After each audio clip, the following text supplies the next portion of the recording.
Developments coming in this hour. Details are emerging on the Mumbai airport ISIS plot. Two ISIS sleeper cell operatives, Abdullah Sheikh and Talha Khan, have been arrested from Mumbai airport at 11 p.m. last night. NIA has taken custody in a 2023 case related to fabrication and testing of IEDs in Pune. Shahid Ansari is joining us for more details on this story. Shahid, more details tumbling out of the ISIS Mumbai airport plot. जी देखिए, मैं इस वक्त NIA विशेष अदालत के बाहर ही खड़ा हूं और दोनों इन आरोपियों को जो है एनआईए ने कोर्ट में पेश किया है।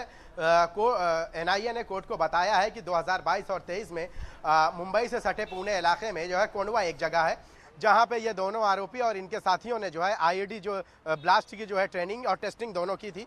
वहां इन्होंने एक किराए का घर लिया था और वहीं पे ये सारी प्लान उन्होंने किया था और उसके बाद एनआईए की जब कार्रवाई हुई तो ये दोनों जो है फरार हो गए थे। 2 साल तक जो है ये फरार रहे और यहाँ इंडोनेशिया के राजधानी जकार्ता में रहे। एनआईए की विशेष अदालत ने जो है इनका गैर जमानती वारंट भी जारी किया था। इन पर 3-3 लाख रुपए का जो है इनाम भी घोषित किया था। जिसके बाद जो है एनआईए लगातार 2 साल से इनका पीछा कर रही थी। फिर इन्हें जो है एयरपोर्ट पर, मुंबई एयरपोर्ट पर गिरफ्तार करने से पहले इनको वहां से इंडोनेशिया से जो है डिपोर्ट किया गया। डिपोर्ट करने के बाद जब ये कल आए मुंबई एयरपोर्ट पर तो रात 11 बजे इन दोनों आरोपियों को गिरफ्तार कर लिया गया है। आपको मैं बताऊं कि उस दौरान जब एनआईए ने देश के अलग अलग हिस्सों में इसकी जो है छापेमारी की थी, आईएसआईएस को के जो लोग थे इस मॉड्यूल को जो है बेनकाब किया था, तो उस दौरान महाराष्ट्र के जो है पुणे और कोंडवा में जो है बड़े पैमाने पर इनकी तैयारियां चल रही थी कि देश के अलग अलग हिस्सों में ये लोग जो है ब्लास्ट करेंगे। लेकिन उससे पहले एनआईए की ये कार्रवाई हुई और उस कार्रवाई में कई आरोपी गिरफ्तार हुए। उस गिरफ्तारी के बाद से जो है ये दोनों लगातार फरार चल रहे थे। एनआईए को जब पता चला कि ये दोनों इंडोनेशिया की राजधानी जकार्ता में है तो उन्होंने जो है वहां की सरकार से जो है कोऑर्डिनेशन और फिर उसके बाद इनको जो है डिपोर्ट किया गया। डिपोर्ट करने के बाद जब ये मुंबई एयरपोर्ट पर आए तो उसके बाद इन्हें गिरफ्तार कर लिया गया। एनआईए के अभी भी जो है एनआईए के जो वकील है वो कोर्ट में जो है इन सारी चीजों को लेकर बहस अभी भी जारी है और तफसीलात जो है कोर्ट को दे रहे हैं कि किस तरह से इन लोगों ने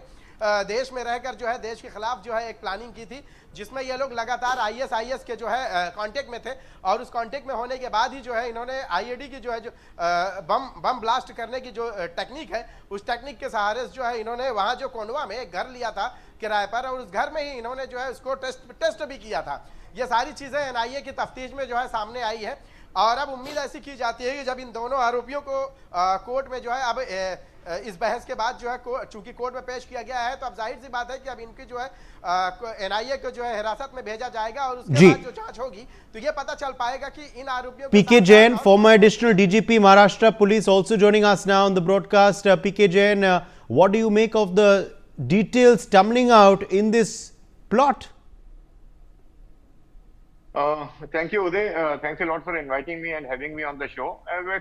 NIA has been trying a lot for breaking the module, arresting all the people. These two accused have been absconding for the last 2 years. And I think finally the efforts made by NIA have borne some fruit and they have been now taken into custody. I'm sure that many more skeletons will come out of the cupboard. Already 7 accused are there in custody.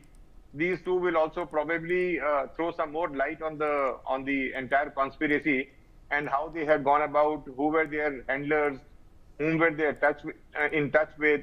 A lot of things come out when we interrogate the accused.